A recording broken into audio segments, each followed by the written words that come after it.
একদিন বিশ্রাম শেষে আজ মাঠে ফিরছে বাংলাদেশ দল। শুরু হবে ভারত ম্যাচের প্রস্তুতি। দুবাইয়ের আইসিসি একাডেমি মাঠে ফ্লাড লাইটের আলোয় অনুশীলন করবে লিটন হৃদয় মুস্তাফিজরা। শেষ ম্যাচে শ্রীলঙ্কার বিপক্ষে একাধিক ক্যাচ ফেলায় ক্রিকেটারদের ফিল্ডিং সেশনে বাড়তি নজর। দুবাই থেকে আরও জানাচ্ছেন আরিফুল ইসলাম।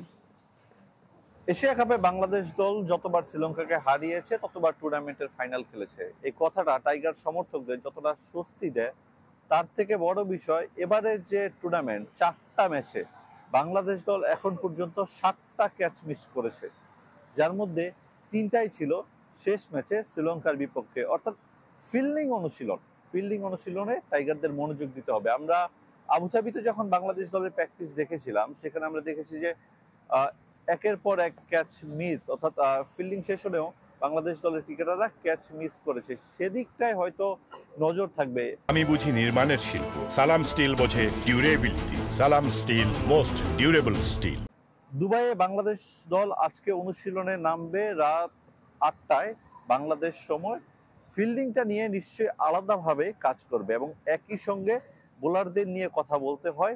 ভারতের বিপক্ষে ম্যাচ, তাদের ব্যাটিং লাইন আপ অত্যন্ত শক্তিশালী, সেক্ষেত্রে বোলারদের নিয়ে শন টেট অবশ্যই কাজ করবেন, বিশেষ করে শেষ দিকে কি করে বল করবেন। আমরা শরীফুলকে দেখেছিলাম শেষ ম্যাচে, তিনি শেষ দিকে ভালো করতে পারছিলেন না এবং পুরো ম্যাচেই তার বোলিংটা খুব একটা ভালো ছিল না। 49 রান দিয়েছেন, উইকেট শূন্য থেকেছেন এবং বাংলাদেশ দল শেষ 5-6 ওভারে রান দিয়েছে 60-70-এর মতো। তো এটা একটা ভাবনার বিষয়।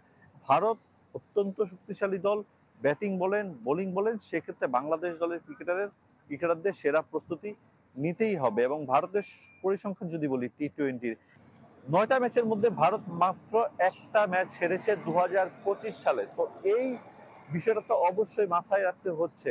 আরেকটা বিষয় জানিয়ে রাখি যে নর্মালি যেটা হয় যে ম্যাচের আগে একটা প্রেস কনফারেন্স করা হয়, তবে আজকে একদিন বাকি থাকতে বাংলাদেশ দলের ক্রিকেটাররা একটা প্রেস কনফারেন্স করবে।